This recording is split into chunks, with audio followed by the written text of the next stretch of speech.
Assalamualaikum warahmatullahi wabarakatuh. Hai, kembali lagi bersama saya Sofiatul Rahmi, mahasiswi pendidikan matematika semester 2, nomor pokok mahasiswa 206410580. Nah, di video yang ke-8 ini saya akan membahas tentang ikhtisar teori-teori belajar. Nah, yang A, pengertian teori belajar.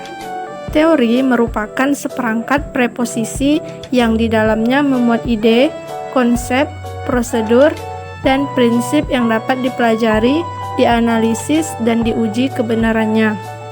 Sedangkan belajar merupakan usaha yang dilakukan oleh suatu individu untuk mencapai suatu perubahan dari tidak tahu menjadi tahu dan tidak memiliki sikap menjadi bersikap benar. Nah, sehingga disimpulkan bahwa teori belajar adalah suatu teori yang di dalamnya terdapat tata cara pengaplikasian kegiatan belajar mengajar antara guru dan siswa, serta perancangan metode pembelajaran yang akan dilaksanakan. Nah, kemudian yang B, teori-teori belajar. Yang pertama ada teori behavioristik.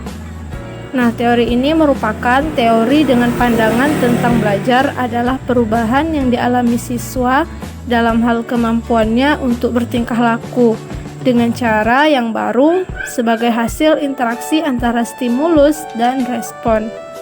Nah, menurut Edward Lee Thorndike ini merupakan salah satu tokoh dari aliran behavioristik ini. Nah, menurutnya belajar adalah proses interaksi antara stimulus dan respon. Bentuk paling dasar dari belajar adalah trial dan error learning atau selecting and connecting learning, dan berlangsung menurut hukum-hukum tertentu, yaitu ada hukum kesiapan, hukum latihan, hukum akibat, hukum reaksi bervariasi, hukum sikap, hukum perpindahan asosiasi, hukum respon by analogy, dan hukum aktivitas berat sebelah. Nah, kemudian yang kedua ada John B. Watson. Menurutnya, belajar sebagai proses interaksi antara stimulus dan respon, namun stimulus dan respon yang dimaksud harus dapat diamati atau observable dan dapat diukur. Nah, kemudian dari tokoh yang ketiga yaitu Clark Hull. Menurutnya, semua fungsi tingkah laku bermanfaat, terutama untuk menjaga agar organisme tetap bertahan hidup. Kebutuhan biologis dan pemuasan kebutuhan biologis penting dan menempati posisi sentral dalam seluruh kegiatan manusia, sehingga stimulus dalam belajar pun hampir selalu dikaitkan dengan kebutuhan biologis, walaupun respon yang akan muncul mungkin dapat berwujud macam-macam. Kemudian tokoh selanjutnya yaitu ada Edwin Guthrie. Nah, asas belajar Guthrie ini yang utama adalah hukum contiguity, yaitu gabungan stimulus-stimulus yang disertai suatu gerakan. Pada waktu timbul kembali, cenderung akan diikuti oleh gerakan yang sama. Nah, belajar terjadi karena gerakan terakhir yang dilakukan mengubah situasi stimulus. Sedangkan tidak ada respon lain yang dapat terjadi. Penguatan sekedar hanya melindungi hasil belajar yang baru agar tidak hilang. Nah, Guthrie juga percaya bahwa hukuman memegang peranan penting dalam proses belajar. Hukuman yang diberikan pada saat yang tepat akan mampu mengubah tingkah laku seseorang. Kemudian tokoh berikutnya yaitu Ivan Pavlov dengan teorinya yaitu teori pengondisian klasik. Nah, teori ini merupakan tipe pembelajaran di mana suatu organisme belajar untuk mengaitkan atau mengasosiasikan stimulus. Nah, dalam pengkondisian klasik, stimulus netral diasosiasikan dengan stimulus yang bermakna dan menimbulkan kapasitas untuk menghasilkan respon yang sama. Nah, teori ini dipelopori oleh seorang ahli sosiologi Rusia yaitu Ivan Pavlov pada awal tahun 1900-an. Nah, menurutnya ada dua stimulus dan juga dua respon yang harus dipahami pada teori ini, yaitu yang pertama stimulus. ada unconditional stimulus atau US, yaitu stimulus yang menghasilkan respon tanpa pembelajaran. Kemudian yang kedua, conditional stimulus atau CS, yaitu stimulus yang menghasilkan respon melalui pembelajaran yang diasosiasikan dengan US atau unconditional stimulus tadi. Nah, kemudian untuk respon juga terbagi ke dalam dua, yaitu unconditional respon atau UR, yaitu respon yang tidak dipelajari, dan conditional respon atau CR, yaitu respon yang dipelajari melalui behavioristik, Thorndike, Watson, Clark Holt, Edmund Guthrie, Ivan Pavlov, Skinner, Gagne, Cognitive, Humanistic, dan Mastery Learning. Nah, berdasarkan eksperimen Pavlov ini diperoleh kesimpulan berkenaan dengan beberapa cara perubahan tingkah laku yang dapat digunakan dalam proses pembelajaran, yaitu yang pertama generalization atau pengaruh dari stimulus yang baru yang akan menghasilkan respon yang sama. Kemudian yang kedua discrimination atau hanya merespon stimulus tertentu, dan yang ketiga intention, suatu CS atau conditional stimulus yang tidak diikuti dengan US atau unconditional stimulus, yang lama-kelamaan organisme tidak merespon. Kemudian tokoh selanjutnya yaitu Burrhus Frederick Skinner, dan teori ini juga disebut dengan teori pengondisian operan yang dipelopori oleh Skinner tadi. Nah, pada teori ini konsekuensi perilaku akan menyebabkan perubahan dalam probabilitas perilaku itu akan terjadi. Nah, terdapat dua konsep utama dalam teori ini, yaitu penguatan yang terbagi menjadi penguatan positif dan negatif, dan juga hukuman. Ada sejumlah teknik-teknik dalam teori ini yang dapat digunakan untuk pembentukan tingkah laku dalam pembelajaran, yaitu yang pertama pembentukan respon, yang kedua generalization, discrimination, dan extinction, yang ketiga jadwal penguatan, yang keempat penguatan intermittent, yang kelima penghapusan, yang keenam percontohan, dan yang terakhir token ekonomi. Nah, selanjutnya tokoh Gagne.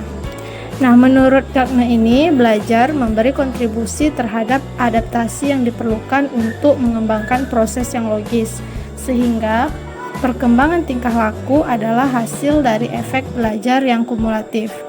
Setelah belajar, orang memiliki keterampilan, pengetahuan, sikap, dan nilai.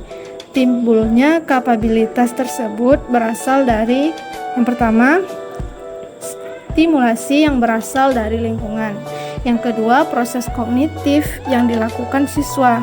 Nah, dengan demikian, belajar adalah seperangkat proses kognitif yang mengubah sifat stimulasi lingkungan melewati pengolahan informasi menjadi kapabilitas baru. Nah, Gagne membagi proses belajar berlangsung dalam 4 fase utama, yaitu fase pengenalan, fase perolehan, fase penyimpanan, dan fase pemanggilan. Kemudian ada fase-fase lain yang dianggap tidak utama, yaitu fase motivasi, fase generalisasi, fase penampilan, dan fase umpan balik. Kemudian teori belajar yang kedua yaitu teori kognitif. Teori kognitif memandang belajar sebagai proses pemfungsian unsur-unsur kognisi, terutama unsur pikiran, untuk dapat mengenal dan memahami stimulus yang datang dari luar. Aktivitas belajar pada diri manusia ditekankan pada proses internal berpikir, yakni proses pengolahan informasi. Nah, teori kognitif ini pun terbagi ke dalam beberapa teori dengan beberapa ahli juga. Yang pertama ada teori pemrosesan informasi. Nah, teori ini adalah teori kognitif tentang belajar yang menjelaskan pemrosesan, penyimpanan, dan pemanggilan kembali pengetahuan dari otak.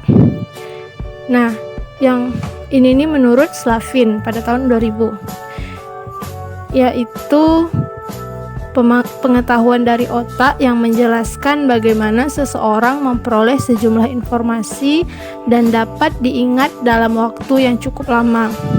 Nah, inti dari pendekatan ini adalah proses memori dan berpikir. Kemudian menurut Ziegler, ada 4 mekanisme yang bekerja sama dalam menciptakan perubahan dalam keterampilan kognitif anak, yaitu yang pertama encoding, yang kedua otomatisitas, kemudian konstruksi strategi dan modifikasi diri.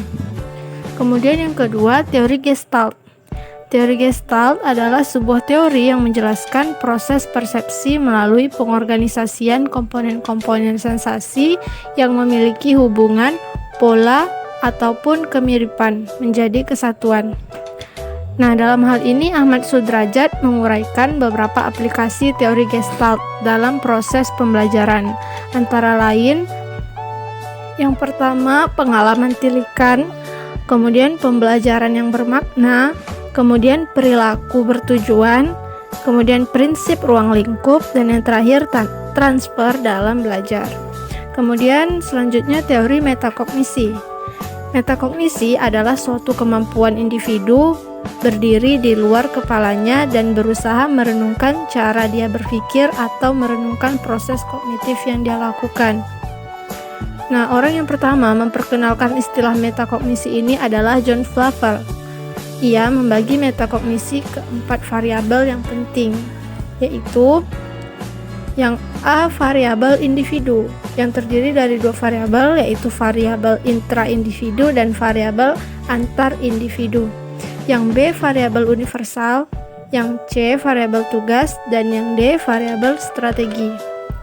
Kemudian teori selanjutnya teori sibernetik. Nah, dalam teori ini yang lebih penting adalah sistem informasi yang diproses, karena informasi ini yang akan menentukan proses. Nah, teori ini memiliki kelebihan dan juga kelemahan. Kelebihannya diantaranya yaitu cara berpikir yang berorientasi pada proses lebih menonjol. Kemudian penyajian pengetahuan memenuhi aspek ekonomis. Kemudian kapabilitas belajar dapat disajikan lebih lengkap. Kemudian adanya keterarahan seluruh kegiatan kepada tujuan yang ingin dicapai. Kemudian adanya transfer belajar pada lingkungan kehidupan yang sesungguhnya. Kemudian kontrol belajar memungkinkan belajar sesuai dengan irama masing-masing individu. Dan yang terakhir, balikan informatif memberikan rambu-rambu yang jelas tentang tingkat unjuk kerja yang telah dicapai dibandingkan dengan unjuk kerja yang diharapkan. Nah, selain memiliki kelebihan ini, teori ini juga memiliki kelemahan. Dan kelemahannya yaitu teori ini dikritik karena lebih menekankan kepada sistem informasi yang dipelajari dan kurang memperhatikan bagaimana proses belajar. Kemudian selanjutnya teori konstruktivisme. Teori ini didefinisikan sebagai pembelajaran yang bersifat generatif, yaitu tindakan menciptakan sesuatu yang bermakna dari apa yang telah dipelajari. Ini menyebabkan seseorang mempunyai pengetahuan dan menjadi lebih dinamis.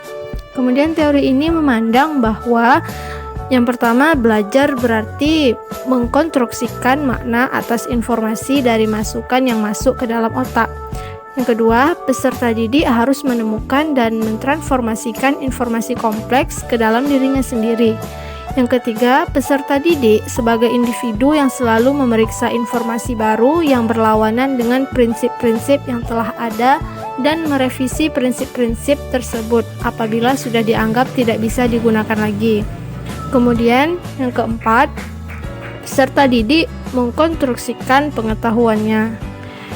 Nah, selanjutnya itu ada teori Jean Piaget. Jean Piaget ini menyebutkan bahwa struktur kognitif ini sebagai skemata, yaitu kumpulan dari skema-skema. Seseorang individu dapat meningkat, memahami, dan memberikan respon terhadap stimulus disebabkan karena bekerjanya skemata ini. Nah, skemata ini berkembang secara kronologis sebagai hasil interaksi antara individu dengan lingkungannya. Dengan demikian, seorang individu yang lebih dewasa memiliki struktur kognitif yang lebih lengkap dibandingkan ketika ia masih kecil. Nah, Piaget ini juga mengemukakan 3 prinsip utama dalam pembelajaran, antara lain belajar aktif, kemudian belajar lewat interaksi sosial, dan yang terakhir belajar lewat pengalaman sendiri. Nah, selanjutnya teori belajar yang ketiga yaitu teori humanistik. Teori humanistik ini lebih abstrak dan mendekati bidang kajian ilmu filsafat, kepribadian, dan psikoterapi daripada bidang kajian-kajian psikologi. Dalam belajar teori ini sangat mementingkan objek yang dipelajari daripada proses belajar tersebut. Nah, Ausubel berpandangan bahwa belajar bermakna, atau yang juga tergolong dalam aliran kognitif yang mengatakan bahwa belajar adalah asimilasi penuh makna. Materi pelajaran diasimilasikan dan dihubungkan dengan pengetahuan yang sudah dimiliki. Nah, teori ini juga terbagi ke dalam beberapa rangkaian teori lagi yang dikemukakan juga oleh beberapa ahli. Yang pertama ada Carl R. Rogers. Nah, menurutnya ada dua ciri belajar, yaitu yang pertama, belajar bermakna yang terjadi jika dalam proses pembelajaran melibatkan aspek pikiran dan perasaan peserta didik. Kemudian yang kedua, belajar tidak bermakna, yaitu yang terjadi jika dalam proses pembelajaran melibatkan aspek pikiran, akan tetapi tidak melibatkan aspek perasaan peserta didik. Nah, jadi suatu pembelajaran itu bisa dikatakan bermakna apabila seorang peserta didik itu melibatkan aspek pikiran dan juga perasaan. Jadi bukan hanya sekedar pikirannya saja. Kemudian yang kedua ada Arthur Combs. Nah, Combs ini berpendapat bahwa yang penting ialah bagaimana membawa si siswa untuk memperoleh arti bagi pribadinya dari materi pelajaran tersebut dan menghubungkannya dengan kehidupannya. Nah, Combs ini juga memberikan lukisan persepsi diri dalam dunia seseorang, seperti ibaratkan dua lingkaran, yaitu lingkaran besar dan lingkaran kecil yang bertitik pada satu pusat. Nah, lingkaran kecil ini adalah gambaran dari persepsi diri dan lingkaran besar adalah persepsi dunia. Nah, makin jauh peristiwa-peristiwa itu dari persepsi diri, maka makin berkurang pengaruhnya terhadap perilakunya. Jadi hal-hal yang mempunyai sedikit hubungan dengan diri, makin mudah hal itu terlupakan. Kemudian yang selanjutnya ada Abraham Maslow. Nah, teori belajar humanistik Abraham Maslow ini terkenal dengan teori tentang hierarki kebutuhan. Adapun hierarki kebutuhan tersebut adalah sebagai berikut. Yang pertama ada kebutuhan fisiologis atau dasar, kemudian kebutuhan akan rasa aman, kemudian kebutuhan untuk dicintai dan disayangi, kemudian kebutuhan untuk dihargai, dan yang terakhir kebutuhan untuk aktualisasi diri. Kemudian teori belajar yang keempat ini ada mastery learning. Nah, mastery learning atau pembelajaran tuntas ini adalah pendekatan dalam pembelajaran yang mensyaratkan peserta didik menguasai secara tuntas berdasarkan seluruh standar kompetensi maupun kompetensi dasar mata pelajaran tertentu. Nah, pembelajaran tuntas dilakukan dengan pendekatan diagnostik. Strategi pembelajaran tuntas sebenarnya menganut pendekatan individual. Kemudian prinsip mastery learning ini adalah sebagai berikut. Yang pertama, kompetensi yang harus dicapai peserta didik dirumuskan dengan urutan yang hierarkis. Kemudian penilaian acuan patokan, dan setiap kompetensi harus diberikan feedback. Kemudian pemberian pembelajaran remedial serta bimbingan yang diperlukan. Dan yang terakhir, pemberian program pengayaan bagi peserta didik yang mencapai ketuntasan belajar lebih awal. Nah, dalam pembelajaran tuntas, metode pembelajaran yang sangat ditekankan adalah pembelajaran individual, pembelajaran dengan teman, dan bekerja dalam kelompok kecil. Nah, pembelajaran tuntas lebih efektif menggunakan pendekatan tutorial dengan session-session kelompok kecil. Nah, tutorial orang per orang, pembelajaran terprogram, buku-buku kerja, permainan, dan pembelajaran berbasis komputer. Nah, ini menurut Kain Speter tahun 1906. Nah, mungkin hanya ini dari saya, lebih dan kurangnya saya mohon maaf. Terima kasih atas perhatiannya. Wassalamualaikum warahmatullahi wabarakatuh.